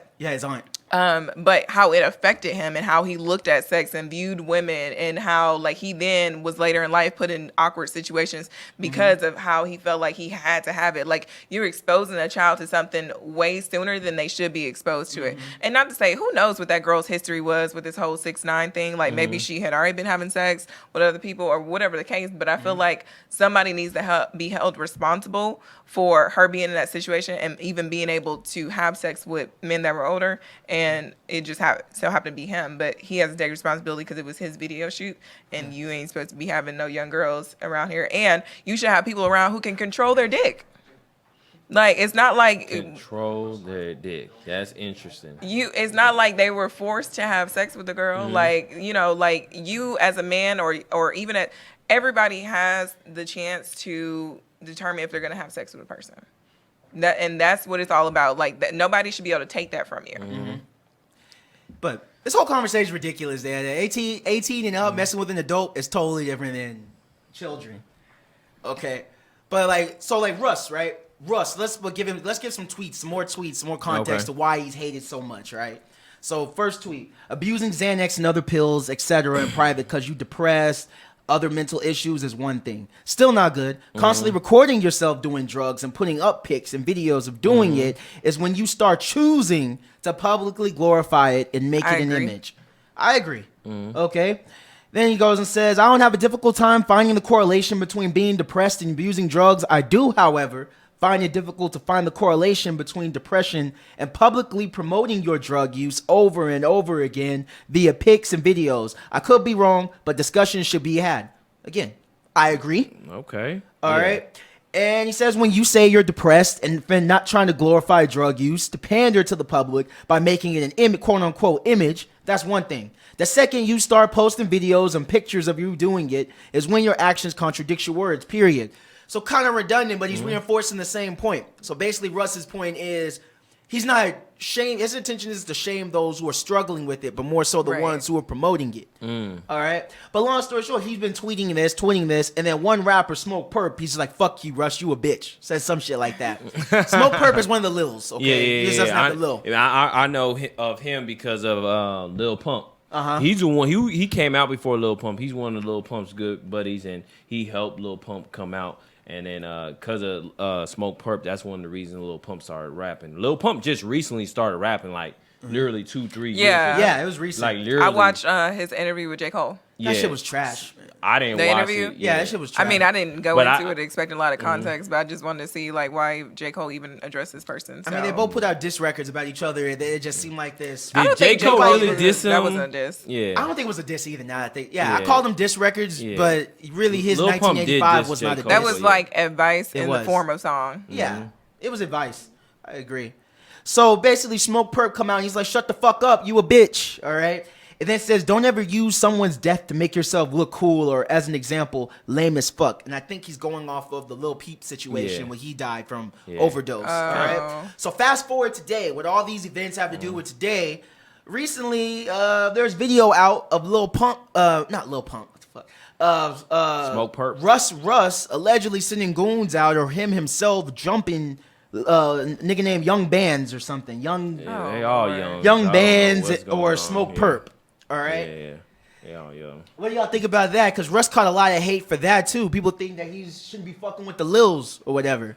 Like, what do you think about him jumping? Now, or you sending can't goons? sit here and I thought Russ is a little. Russ is not a Lil. Russ is a singer, right? Well, he he's an sings. article too. He sings sometimes. Yeah. Yeah, I thought he's a little like. I'm not really familiar with his music. I know he had this one song. What was big last year or something? They don't want or something. Oh like that. yeah. Yeah, that's I don't all know the names about of the his guy, songs. yeah. I just hear him and like They them. all little. So to here's me. the thing though. What a lot of people don't know is in that fight, allegedly Smoke Smoke Perp posted a picture on his YouTube, and he changed. You know the YouTube Abby. He changed his YouTube Abby to Russ's little sister. Oh dang. At that point, Yeah. yo, whatever he got, whatever Smoke Perp got that day, it was well deserved. Yeah. Okay. He coming from his head. It was well deserved. Yeah. I feel like you can't sit here. Like, I can appreciate what Russ is trying to do. Like, you're trying to promote just people being healthy. Like, whether you gonna go, okay, if you're depressed and you're taking Xans, like, get that shit addressed. But he can't then come back with violence towards somebody for saying, like, F you, or even the picture. can't Like, respond if with you violence. trying to be this person that's above everybody else and trying to tell them, like, hey, like, that shit ain't cool. Like, get your shit together. Stop putting it on social media. Stop glorifying doing drugs and being out of your mind and all that stuff. If you're gonna feel that way, then you need to take that approach with everything, including violence. Like, you can't Fuck sit that. up here. They're two different Queen, those are two different Yeah. situations, all right? In the Okay, rap, Malcolm you X. can't get Malcolm X disrespected. had the same principles as Martin Luther King in terms of wanting equality for blacks, but they had two different perspectives. But you on said it. Russ went to Smoke Perp or whatever. Like, he sent his goons Well, to him, right? the way it happened, according to Russ, okay, because he was very vague about it when he was explaining it. But there's a video out, and he talks about it more. He went there just to say, well, he says, "quote I was just trying to ask for clarification. Things happen, and we got the video of those Lils getting attacked." Yo, you post my little sister on your YouTube, there's no discussion. He's better than me. There wouldn't be no, let's get some clarification. And you can still stand for don't do drugs, peace, kumbaya, all that shit. But how can you tell me if you post another nigga's picture of his sister on your page, you want that smoke? I You mean, want but I'm everything just that saying, comes why with even that. give this person like the time of day? Oh, you like, would've got that time. why? I got time. I just feel like Okay. You gonna make time. I got time. I got time today. Okay. I just feel like that was just like unnecessary. Like, let that nigga talk to himself. Like, Nah. let him. He's saying I mean, F he's you and an all this other artist. stuff. Let him talk to himself. Like, let him just talk to the wall. Yo, like, don't even give him You a gotta response. I address hear it. you, but You no, gotta address it. some shit can't be reconciled, through just words. And I think that was one of them. I mean, somebody might find a way. You might have found a way, but nah, that J. Cole definitely found a crossed way. the line. And to my knowledge, that issue should have been resolved from that. I mean, he probably had the heartbeat. Lil Pump had the audience saying "fuck J. Cole." But that's different to me. For real? Yeah, he made a Yeah, song like a called whole- "Fuck J. Cole." Oh dang. Literally, the had whole a whole entire song audience? is "Fuck J. Cole." He had a whole Yeah. audience. But look at see Like, people kind of what chanting. Desiree saying, his response, Russ should have been somewhat of J. Cole's response. Even though Lil Pump made a diss track about J. Cole directly, J. Cole took the a different alternate route. Like, hey, let me sit down with this young man. Let me see where he's coming from. Let's have a Yes, but conversation. we're talking about two different situations. Because if it was the J. Cole situation, I would have handled it the same exact way. Because what I look like, coming at a little 18-year-old's neck. Eminem. You look like Eminem? Huh? You look like Eminem. You do, but You well, know? granted, he's in his later 20s, and he brought up his daughter's name. Again, do y'all see the similarities? Oh my gosh, we're crossing but that's family the thing. boundaries. Like, if somebody wants to, that's an act of if war, somebody as far as I'm wants concerned. to get something out of you, if somebody is trying to provoke you, they're gonna come for your family. They're gonna come, and any dirt they can dig up, they're gonna bring it up. So if you can be affected by any little thing like that, then you need to get yourself in check. That's not little. That is little. It's the same thing like with Nicki Minaj and Cardi B. Like how Cardi was like mad because Nicki liked a tweet about her parenting. Now that is questionable. I'm team Cardi all day long. I do like Nicki, and I am a Nicki fan. I like both of them. However, I feel like, okay, well, I understand if that was the straw that broke the camel's back, but at the same time, I probably would have waited for a bigger straw. Like if I'm gonna sit there at a party and take off my shoe and chuck it at somebody, and leave out a party with a knot on my head, not from Nicki but from security. Like if I'm gonna do all that, it has to be like a bigger reason. Like I think that beef has been engineered. I do too. I do too. I thought that's just the beginning. I don't think that shit was real. I really don't. It's really engineered and also to propel both careers. And I don't think their career is not propelling, but right, honestly, honestly, Nicki's still popping like overseas. Like she got a lot of credibility. I'm not saying that she's not. Most rappers pop more overseas than in the U.S. I'm not saying that she just at home eating ramen noodles, but what I'm saying is like it ain't doing. If anything, it's making her look bad. So I hope she got a good check out of it. Yeah, and I think like what previous episode with EJ said, hip hop needs a good villain. You know, 6ix9ine is the villain for, you know, a lot of hip hop male artists, and women, y'all need a villain too. Well, I think Nicki Minaj embodies that. Here's the thing, man. Against men. Yeah, that's the thing. Okay, I think the females in hip hop have the same problem as the white rappers do. They have this crab in the barrel mentality where there can only be one. Okay, female rappers beef with other female rappers thinking there can only be one. White rappers can't let other white rappers live. Okay. So, yeah, I don't know, but definitely Russ was not wrong for that. Like, yo, you put my little sister's picture up there. You gotta be as a man. Like, what did it solve? They're just gonna continue to go back and forth. But as a man, you got to answer to that somehow. You got to answer to that. You know, like if I'm just looking at it from my perspective, if I post a nigga's sister on my page out of disrespect, I'm more than willing. I know I'm expecting to be a fight, be a physical confrontation. I'm expecting you to pull a gun out on me. I'm not a street dude. Look, I'm not a street dude by any means. Okay, I'm not about that life. I'm not about that shit. We know that for but sure. I'm not. Facts. Okay, facts. Say it again. All right. Facts. But granted, if I make that kind of move, that's an act of war. Okay, you got to be ready for all that. What comes with all of that. In that type of situation, the only way it's gonna end is if somebody's life ends. Like and hopefully it doesn't get to that point where I hope they both drop it before the end. But I'm like, these fucking Xannies will kill them niggas. Yeah, kill any before Russell had nothing to worry about. Or they kill themselves, man. Yeah, right. Maybe he'll make a video saying "fuck you," I'm taking Xannies and like pop like 17 of them and then die. I don't know. Yeah, and that's the thing too. I'm tired of now because I expected it after the Mac Miller thing. All rappers now are going to swear they're going to change their ways. They're going to get sober. They say this shit every single time somebody dies. Yeah, somebody quit rap because of Mac's death. Who was it? One of them littles. Somebody always claim that they quit rap. Yeah. Okay, it's all bullshit. Let's just be real. Let's just keep it a buck, okay? Lils are going to keep lilling, okay, until it's their time. They're going to keep lilling until it's their time, all right, to overdose. Yeah. Like, that's just how it is. These niggas aren't going to learn after XXX. I think they are going to learn a little bit. They're not. After like in Houston, a lot of rappers learned to stop drinking lean. You know, because it was killing a lot of rappers, not just rappers. People still continue, like Lil Wayne, who's still having seizures because of that. Yeah. Or there was a I forgot. I thought he was just doing the Harlem Shake song yesterday, and I don't remember what artist it was, but they were talking about taking lean. Like, I'm going off that lean. And the Lils talk about lean, too. People still drinking lean? Yeah, that's the Lils crazy. on Like, lean. they're bringing it back. Yeah, the Lils are still on, but it's just like X's I just found out a pint of lean is $7.50. Oh yeah, expensive. Yeah, I didn't. Expensive habit. Yeah, I want to be a good drug dealer. I'm thinking $7.50. You know, you said $750. It's an expensive habit. Yeah. But even X's death, 6ix9ine swore that he changed his ways. You know, I'm gonna stop beefing. Nigga was up to the same coonery the very next day. Nah, it was a good 2 days. Yeah. 2 days. He waited 2 days. And that's the same with all. But of his Lils. beef is internet beef, and his beef is pure entertainment. Like, you know that. That's why I kind of grew to love this guy, because like when he was beefing Ludacris, that was pure comedy. Like that was like, and he has fun with it, you know. Yeah. Like I like that stuff. He's not too serious about it. But the other guys, they swear they want to be Tupac and Biggie. That's one. Nah, these Lils don't give a fuck about Tupac and Biggie. Oh yeah, they don't even be knowing who they are. That is the one thing about this generation, this era of rap that's different from the previous, is that they don't give a fuck about the OGs. I don't acknowledge that the Littles in this whole little era that they got. I don't acknowledge it at all. Yeah. Like I just go about my life and listen to the normal people.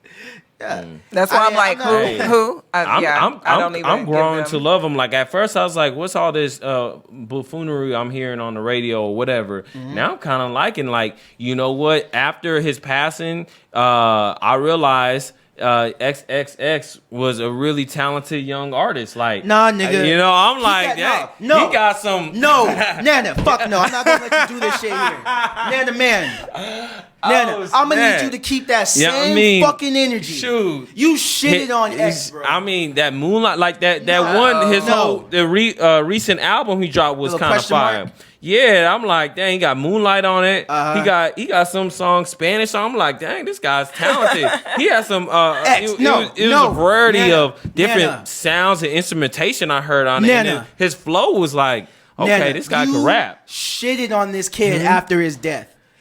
You said you want to talk about nothing. You called him. You were making fun. You called him like the other Lil said. I don't recall that. Yeah, I recall. We got the audio, nigga. Okay, I'll add this shit in.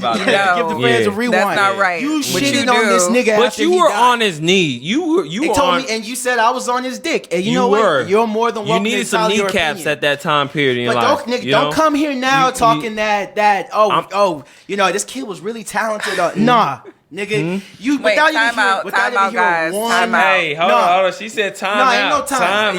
It's time out. Because I'm gonna let you. We're gonna make a point here. You said that he was very disrespectful to him when he died.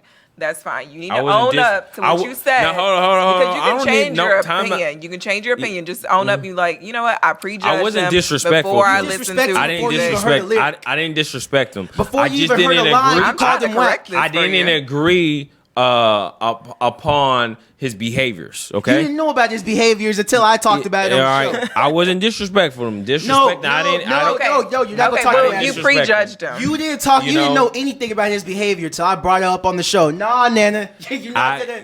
No, keep that. It's okay. Hey, like Desiree said. You know what? Katt Williams is wild. Nah, nigga, fuck Katt. Katt Williams, that guy there, bro. Let me take that back. I was just passionate. I love Katt. Don't fuck Katt Williams. Come in here, smack shit out. But speaking of, Katt Williams kind of like took shots to Tiffany Haddish. You remember that? Hey, no. This week, Katt Williams took shots at Tiffany Haddish. I don't know if y'all watched the video. Did you watch the full interview? I watched that part, and it was like, I mean, I get where he's coming from, but like, why can't we just, support our own, like.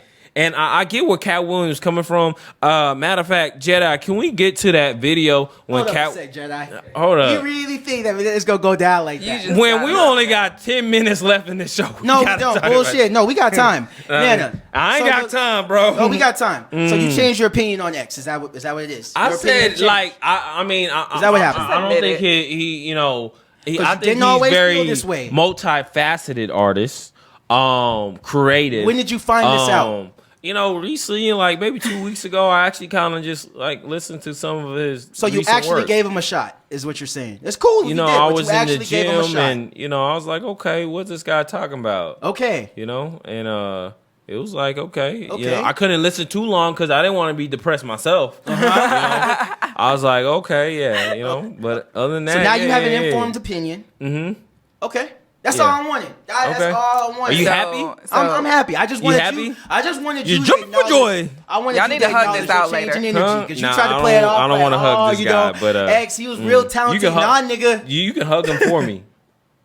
Y'all got the issue. Y'all deflecting. Yeah. Okay, this is clear deflection right now. I'm gonna let you make it up. I'm not gonna just like when the time period you said, "Fuck marriage." I feel you had a strong opinion about that, and you said that there's no point of being married. The modern relationship ain't caught up to marriage. I still feel that way. It's not necessary. I still feel that way. However, I'm concerned. And you're in a relationship right now? I am. Oh, Why? yeah, for sure. However, and I'm trying to figure out how you in a relationship and I'm not. is this more about you? You mad, bro? You mad? I've been crying up, man. Like, Nobody hit my this Tinder man up. don't even want to get married. How he got a girl? You have to listen to the underlying thing. Like, this isn't about me. It's not at all about you. Wow. That's that Drake shit. That's that Drake shit. All right, so now you want to go to the Tiffany Haddish, Katt Williams shit. You want to continue this? Yeah. Can we pull up the video, Okay. Jedi? Yeah, let's Clip. Like, we Katt need a Williams is little- going in on Tiffany Haddish for no reason. Haddish. She been doing comedy since she was 16. You can't tell me your favorite Tiffany Haddish joke. Why? Because she ain't done a tour yet. She ain't done a special. She has not proven the ability to tell jokes back to back for an hour. I don't know to what. nobody. And they already ready to down Monique. To me, man, up he somebody. sounds very bitter. Girls Trip. Did you think she wrote Girls Trip goofball? Right. Or do you thought think that? that was already a script and they handed it to her? It's up to you, whatever you want to believe. I'm the introduction to Tiffany Haddish in the movie. Hold on. The clip for School Dance has been seen more times than the movie has. That's just a fact. But the movie the Girls Trip movie. Yes, ma'am. The one with That- with three of our greatest black actresses Y'all in notice it. he got that his one. Right, one right. But I'm just rolled saying, up and Tiffany rolled Haddish- down Ma'am, like you the could have LA had that DJ role, swag, and but on his everything jacket. that happened would have happened unless for you him to thought shoot it up was something? I necessary don't to know. write the Saturday Night Live monologue. I'm a writer. I only care about what you write. I don't care about what you read. Everybody can read that can read. What did you think about the movie? I Whatever you laughed. drinking in cup. this I felt cup, like- I know, want right? some. It was felt a like- great script when I saw it in 2004. Wow. In 2004. Saw the Girls Trip script in 2000. Wow. It sounds about right. I'm sounds but right I'm after so Tyler Perry happy probably for came her, out with the though, movie. because That's what it do. That That's what it baby, do. I tear up thinking about the I break love that her. she got, and to see her do her Understand, thing. She passed 46 female Ooh. black comedians that I know personally that I put on tour who have a hard time getting a chicken sandwich from Chick-fil-A after they headline Dang. shows at a club for Shout out to $2,500 Monique. a week. But people like no, real, no. and that's why they Is that like what her. they They like? like they Monique, love man. My real love. Because everybody's I love real Monique. then. She can get a chicken. No, Leave her no, alone. they like Wherever Tiffany you Haddish at under the sound because of my she's voice, real. do you have a real co-worker? Right. Do you have a ratchet friend? Do you have a sister? Do you have a cousin? Do you have a nephew? Do you have a niece? Is they so ghetto? Hey, he was going in. And then he says that the only reason she got her success was because she slept with white men. Like, what do y'all think about Katt's comments? How does he sound in this clip? What do y'all think? So I was first introduced to this interview on Instagram because I saw the clips where he was lighting up Wanda. Like, oh my gosh, he handed her ass. And I was just cracking up. And so I had posted on my story and my friend responded to it and was like, did you watch the whole interview? And I was like, no. She was like, go watch it. So I'm thinking like, oh shit, this shit finna be funny. Like, let me go watch the whole thing. And then so the clips I saw were out of order. Then I saw how everything played out. And he was like just lighting this girl up for no reason. So Yeah. the comments that you see where she's like coming at him about his hair and stuff, like that's her eventually giving in and like trying to go back at him.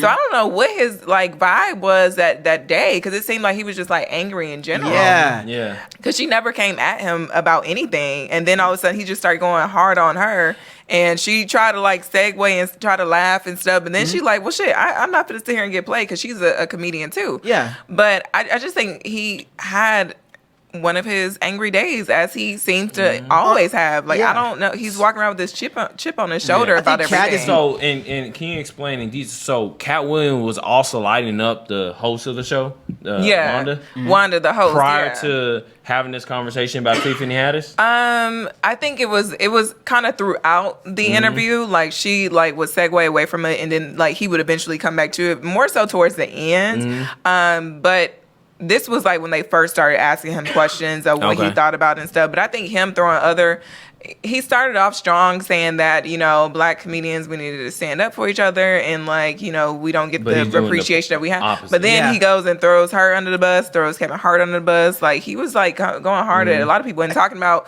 that Hollywood only wants like comedians that people would sleep with, and he was like, ain't nobody trying to sleep with Tiffany, ain't nobody trying to sleep with Kevin. I'm like, okay, you ain't been up on current events. I know, because right? He had a whole scandal about cheating on his wife, so I don't know what's wrong with you. But I don't know, like he just on some other said shit. Hollywood only wants comedians they can sleep with. Yeah, like that people find attractive. And I mean, they're finding Tiffany Haddish and Kevin Hart attractive. I don't think Tiffany Haddish is like that attractive, but I think she all right. Tiffany's all right. She's okay. Like, I mean, she's too loud for me, but I think if she would tone it down, man, she's very goofy. But I don't know what he's talking about as far as she's never proven herself to tell jokes back to back to back. I've actually seen Tiffany Haddish live, like before she blew up. She opened up for Phase on Love. Before I even knew who Tiffany Haddish was. And she was on like Who's Got Jokes, and like, you know, she was on those outlets back in the day when he was on them outlets too. And she was actually funny. In my stance, like, I typically don't find women in comedy funny for the most part. It's rare that I actually laugh at a female comedian. When she got this break, I was like, I remember her. Like, where the hell she been? Like, and then like she did a lot of interviews and was talking about how she got married and all this other stuff, and she was just dealing with a lot of family stuff. So like, I can see why she like fell off. Did she got a kid? No. No, she doesn't have any kids. I like her, and I haven't, really kept up with her career and don't know too much, but I just like how she's so, like, I resonate with her realness. Like, she recycling a dress 3 times. If you see me, I'm like an action figure, like a cartoon character. I wear the same thing every day. Simpsons. Just wash and repeat. I repeat her. I mean, I appreciate her realness, but at the same time, I feel like, as much as I liked her, I stopped liking her when she got to doing too much. Like when she talked about the whole Beyonce getting bit thing. I'm like, because I'm part of Beehive. But I just feel like, girl, like, just shut up. Like, Beyonce. That was entertaining, though. Did you go to you're a Beehive fan? Yes. You go to the concert that they had in Dallas? I went to Coachella the first weekend for Coachella, but I also just saw her in concert on Tuesday. Yes. Oh, okay, that's what I'm trying to say. So you got information with her. Okay. I was information. I don't know why y'all. That's a cult. That's another topic. It's a cult. Like, it's not a cult. It is a cult. It's not a cult. I can admit when there's a Beyonce song that I don't like. Okay, like I'm not one of those people. You're not a true Beehive then, because Beehives are stans, not fans. Oh, okay, whatever. Yeah, you're a fan. You're not a stan. No. Okay. That's fine. No, that's fine. That's fine. I'm just saying, like, I mean, I'm not one of those people who there's nobody on this planet who I can look at and say they've done no wrong. I look at some of Beyonce's old hairstyles and I'm like, girl, what was you doing? The Beehive, for example, if I were to, we're not gonna go there. If I were to tweet out, I ain't really feeling Jay. This is how I really feel. I'm not really feeling Jay or Beyonce together, but separately they're cool. But I'm not feeling them together. Beehive will come out and tell me I should kill myself. That's I don't go and like troll people because they said bad things about Beyonce. I can give a fuck just like Beyonce can give a fuck. So final things about Katt. What do y'all think? Is he? I think he's just bitter. Like he always been bitter, and I think he's having an episode. Whatever strong drugs he's on, he need to just kind of pull back from it. But honestly, he did speak some truth in that interview too, though. Like what? He did, like as far as like how she surpasses 46 other comedians that never got the opportunity. Right. And I think the whole sleeping with white men thing was just out of pocket. Like that has nothing to do with it. No, okay. Yeah. But I do agree with the and I'm gonna do some research afterwards. I don't know, can she tell jokes back to back to back to back? Well, like I said, I've seen her live. She does kind of recycle her jokes. It's like I said, I've seen her live, and I found her show pretty entertaining. Yeah. And I don't even like female comics like that. Yeah. I thought she was funny. So I say that at least from my perspective, that point was invalid. But there's different types of comedy as well, because some people are good at doing stand-up comedy, but then we got the Instagram comics that might not necessarily be funny at stand-up. They're good for a minute. But they're good, in that minute. Which isn't real comedy. Or people that are just good in movies. I mean, it's not, they're not comedians. It's entertainment. But also, there's different levels of comedy. And then when he talked about the clip about School Days, been seen more than the actual movie. How when they released Girls Trip, I was more excited to see her part because of that clip in Girls Trip when she with the grapefruit. I got weed in my booty or something like that. You really excited for those parts? No, I was just thinking it was gonna be a lot more funnier than when I actually seen a movie and hurry up and I had to get a virus on my computer just to watch the movie and then to be let down. It wasn't as funny as I thought it was. Just go to a matinee. A matinee? What's that? That's like a movie in like early in the day. It's cheaper than going at night. Girl, I don't even leave my house. What you mean? Why don't you? I just stay on Instagram, and then hopefully you do stay on Instagram. One of these girls DM me, just praying. Maybe she'll work for like Amazon or FedEx or. Yeah, are you taking Xannies? Who, me? That shit sound depressing as fuck, man. I was gonna ask you the same thing. Hey, maybe she'll work for Uber Eats or something. Oh, I done it. Yeah, I have. Yeah, Uber Eats. Yeah, Uber Eats and all of them. Yeah. Wait, you done a girl that worked for Uber Eats? Nah, I worked with Uber Eats. Okay, I was like, I don't work with Uber. I'm a partner of Uber. Uber partners. That's what they tell all the niggas. A partner. I did Uber and Lyft before. Yeah, me too. Oh yeah, I do it all the time. And then somebody made out of my backseat and I said, fuck this shit. I ain't doing this anymore. Recently, like I was doing Uber and then this girl, like, and speaking of it, I was a victim. A girl I gave her front seat privileges and then she was like, I'm gonna go pick up my man. We gotta go pick him up, but he gonna dick me down so good. I'm like, I'm just driving your car, I'm just getting paid. Then she bit me. Like, boy, you fine. Then she bit me. I was like, what's going on? Then she tried to touch on me. Because if you don't pick up, somebody going to give me some dick. And I was scared. She bit you? Yeah, she bit me. And I said, that was assault. She could have gave you fucking... You see, guys, what happens to me? Did you? And I said, I stopped the car and I said, you lost front seat privileges. I want to give you this moment. I'm afraid I got AIDS or some shit. Me trying to fit me like, man, you look like you get. I don't. Hey, buddy, I'm not the 1, 2, or 3. I be saying that. Yeah. I want to give him this moment so bad, but it just made me flash back to last weekend when I saw you and you sat there and told us about all like how so many people approach you or DM you and you be like, oh my gosh, I can't deal. So now I'm like, I can't even take this serious. I don't believe you. I for some reason. But did you report her, give her like 1 star, or like report her to the app that you don't want her as a writer anymore, or did you just not do anything? I didn't do anything. Why didn't you do anything? Like, honestly, I think it would have challenged my masculinity. I feel like I have to handle the situation myself. Okay. I don't want to be dependent on someone else, right, to handle my situation. I feel like, I walked you into that because that's how I feel about like sexual assaults and stuff with people. Like not just how you felt like, I didn't want my masculinity to be challenged. Yeah. That's how women feel like, I don't want people to look at me like this weak girl who's just like got taken advantage of and I can't do anything. And, my career is going to be challenged or all this other stuff. So have you ever been in that situation? Think about that. Where I've been sexually assaulted? It sounds like you were speaking from like a personal experience. Yes. Mm-hmm. Yeah. And you felt like you felt you would be weak if you were to come out and say something. So it actually has happened to me twice. Oh, wow. So the first time was like in college and, I did not say anything because I felt like nobody would believe me because of who the person was. Mm-hmm. And then it came forward like years later that but then I also have been drinking and stuff. So I'm like, well, maybe, cause he was like, well, you say you wanted it. You were asking me, and I'm like, not if I was like that level of drunk. Cause I know when I'm that level of drunk, I can barely hold down my liquor, let alone want to get dick down or anything else. Yeah. And, so I just never said anything because I just like, I could not prove in my head to myself that I did not say that, that I wanted it. Mm-hmm. So I just like never said anything. And then it came forward later that he had been doing that for like a while. Then the other time was like a coworker. Mm-hmm. And I did report that and like he got fired and stuff. But it took me.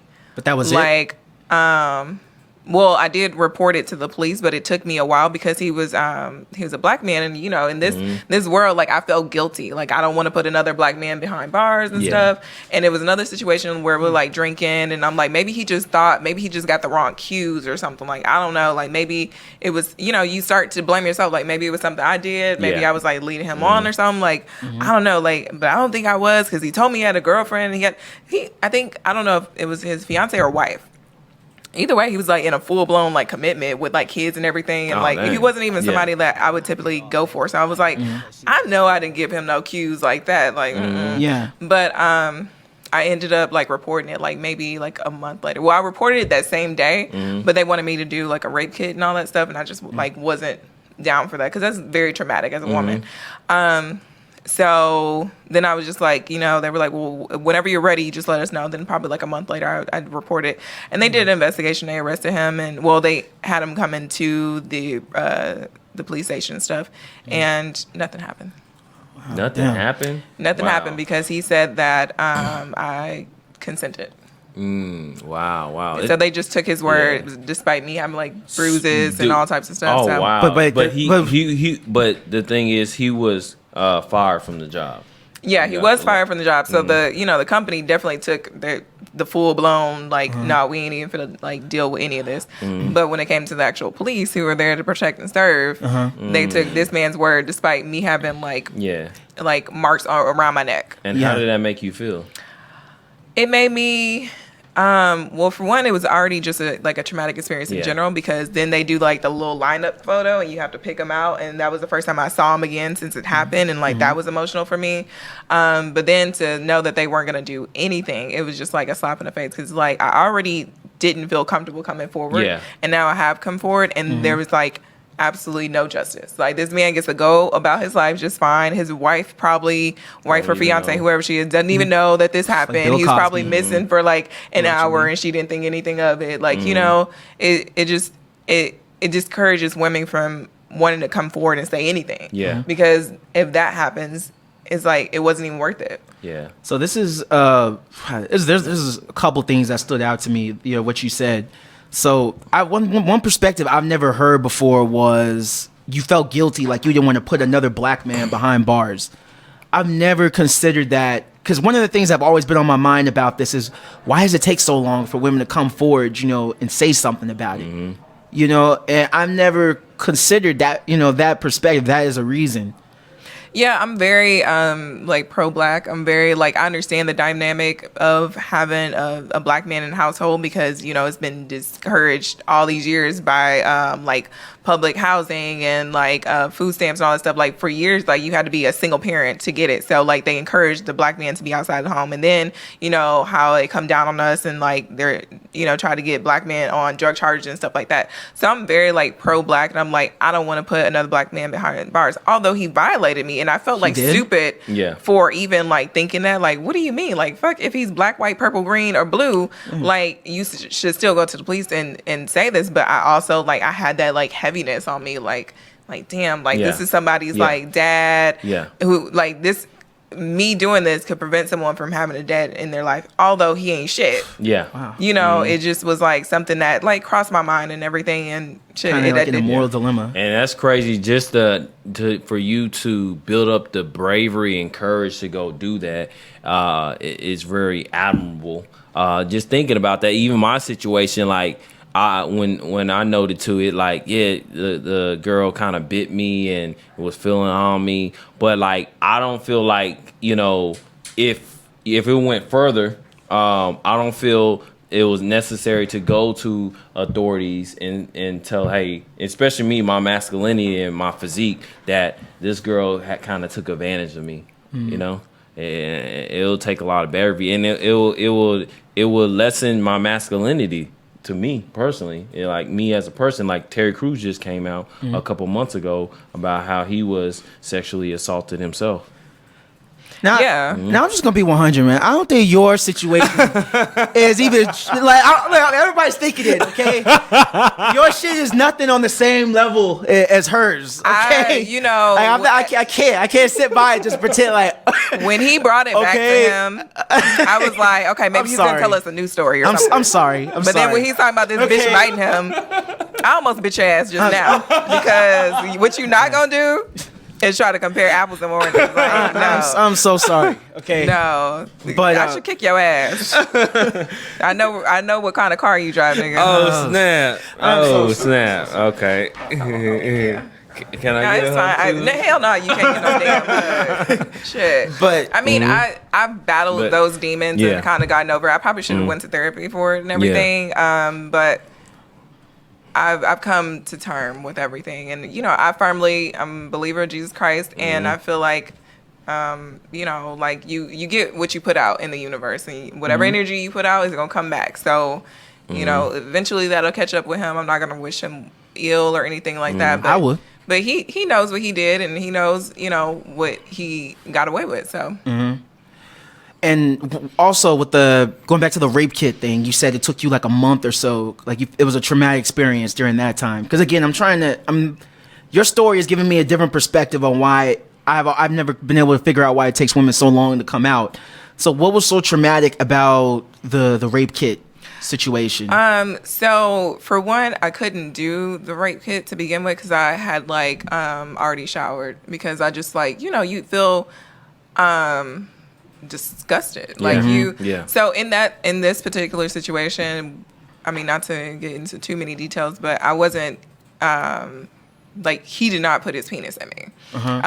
But he definitely had performed oral on me and held and was trying to do the next step, but was I had to literally fight him off. So I had bruises and marks from fighting him and everything. And I ended up having to call an Uber and running out the hotel and getting an Uber and having a breakdown. The Uber driver was is everything okay? Do you need me to take you to the hospital and stuff? And so I ended up just going back to my hotel because I used to travel for work. So I went back to my hotel and I just went to sleep because I was just whatever, I'm just gonna go to sleep. And I was hoping that it was all just a bad dream or something. Woke up the next morning, went to the bathroom to wash my face and stuff normal, and just saw the bruises on my neck and stuff, and the bruises all over me. And I just was I just broke down. And then I'm one of those people that anytime I break down, it's in the shower, because I just feel like you're washing yourself clean, So it was too late for me to do a rape kit. But in terms of what a rape kit is, they literally swab you, they take pictures of everything, and all of that would be used in the courtroom.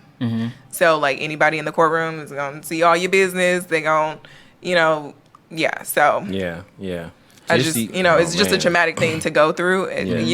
As women, we're already kind of slut shamed in life. We already have to deal with periods and stuff like that, all these taboo subjects and public breastfeeding and stuff. It's you don't want to also have to deal with your vagina being out in courtroom. So absolutely.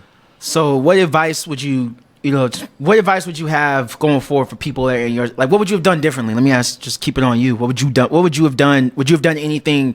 And don't let that come off the wrong way. That's not saying you were at all. Yeah. Let me just clear it up. People listen. You were in no way responsible for what happened. But I'm saying as far as after the way you handle it, or how would you handle anything differently afterwards? Knowing what you know now. Knowing what I know now, I probably would have just went ahead and pressed charges immediately and try to pursue it immediately. Versus waiting, because that was just me battling within myself on right from wrong and the more, like you said, the moral compass and everything. But I probably would have just went forward immediately instead of taking the time to think about it and stuff, and giving this person, because I feel maybe that even had something to do with why they didn't pursue it, because I waited. I was so gung-ho, and then I was just wait. I need time to think about this. Then a month later, I'm coming back and saying okay, I'm going to move forward with it. So I feel maybe that has something to do with it too. So I probably would have just done it sooner rather than waiting around to actually get the police involved. I got my job involved immediately because obviously this is someone that I want to work with anymore. But as far as going to the police, I would have just done everything that same day. And I probably would have just not taking a shower. And in that moment, if taking a shower, that wasn't me thinking let me wash away evidence or anything. That was just me trying to get my mind right. Me just putting in the I've never been through this before, but even me imagine it, I would think just a reflex, you want to wash that off immediately. Right. If you feel violated physically, I can imagine that's just a go-to response. Yeah. I mean, when you are being sexually assaulted, I mean, typically this person is touching you places, kissing you, so there's a lot of DNA that can be everywhere. And that's what they told me when they were trying to encourage me to do the rape kit. But I told them, I was well, it's too late and I already took a shower. But damn, man. I probably would have just, waited to do waited to take a shower so that I could do a rape kit, and then also went ahead and press charges. Because I feel we just let people regardless of whether you're a woman being sexually assaulted by a man or a man being sexually assaulted by a woman, I feel like we let people get away with too much. And I feel like you teach people how to treat you. And for like him to like get away with this, like I'm sure like just his aggressiveness and everything, this could not have been the first time, and I just feel like this gives him getting away with it gives him the opportunity to do it someone else. But at least, it'll be on file. So if, God forbid it happened to someone else, like then they have my record in there that they can refer to, even though nothing came of it, it's still on record. So yeah. What would you say to those who those victims who get blamed for putting themselves in that situation?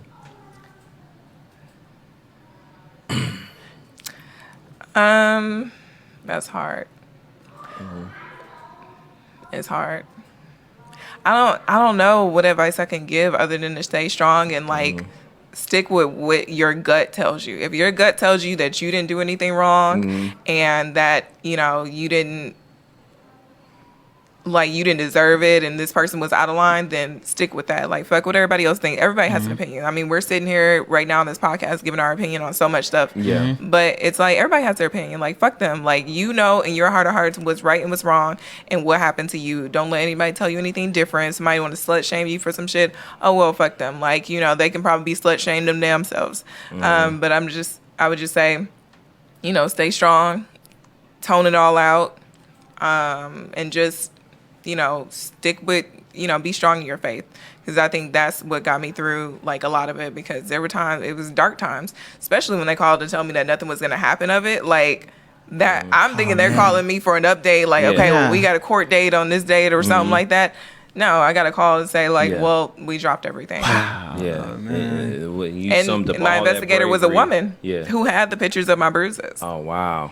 So, because he said it was consensual. Oh no. Yeah. And you said it wasn't. It was not. Right. And okay. I gave them a whole it was a recorded interview where like I was in a room, so they see not only they hear what I'm saying, they see my mannerisms and everything. So yeah. But they didn't have the kit to right, they didn't have the kit. Well, the kit wouldn't have mattered because he agreed that it happened, but he was saying that it was consensual. Yeah. So the kit wouldn't have made a difference in my case. Either way, because he wasn't denying that it happened. I don't know what made the deciding factor, because I just can't believe that one person saying it's not consensual and the other person saying it is enough to just say, all right, we're just gonna drop this. Like, that was just ridiculous. I don't know if they got low funding or whatever the case was and they just couldn't take it on, but for them to decide to not pursue it, I was just like, damn, that's fucked up. Yeah. Wow. Man. Yeah. Y'all getting real heavy. I know. I didn't expect it to go that way. But that we didn't even have that as a topic of discussion. But I'm glad that you shared it. It takes a lot of bravery, man. And like I said, it's very admirable how you handle the situation, though. Thank you. Yeah, I mean, I can kind of not joke about it, but I can kind of smile through it all because I've already like I said, dealt with those demons. I mean, this happened last year. Damn, that recent shit. Yeah. But the way I'm thinking about it, when I would imagine you're still fazed by that. Yeah. Like, oh yeah, like it took me I couldn't hug my guy friends. Yeah, like that's what I was about to ask you. Like, are you even trusting around men? Like, I'm better, but when it first happened, like I was like, like even like probably like a week ago, I was at the gym and it was just like I was at my apartment gym and it was one girl in there and everybody likes to work out alone. You told me about that story. She so she left and then I'm like, cool, I got the gym to myself and I start working out and then like a guy walks in and I'm like. For one, I don't like to draw attention to myself, and you can't work out. I mean, you can work out in baggy clothes, but I'm not that person. Like, I like to see the muscle that I'm working on and stuff. Yeah. So I was like, okay, like I don't really feel comfortable with him being in here, and I was about to do weight sets and stuff. So I was like, okay, I'll get back on the treadmill, which was behind the machine that he was on, so I wasn't in front of him. Okay, yeah. And then another guy came in and got on the machine next to me, and I was like, I gotta pack up. Like, I don't feel like safe. Sometimes I'm around men, especially like an enclosed place or like men that I don't know or trust or shit. I mean, nowadays shit can happen to you to people that you do know. So yeah. So this is true. other than that, I don't know that it still affects me as harshly as it did like before, because like I said, it was really hard for me to even like hug my guy friends because I just like didn't want like any male contact at all. Shit. Well, I'm gonna end this over there. I hope these fuck niggas get exposed. Yes. All right. And I want karma's real. So. I want you know, all the real victims.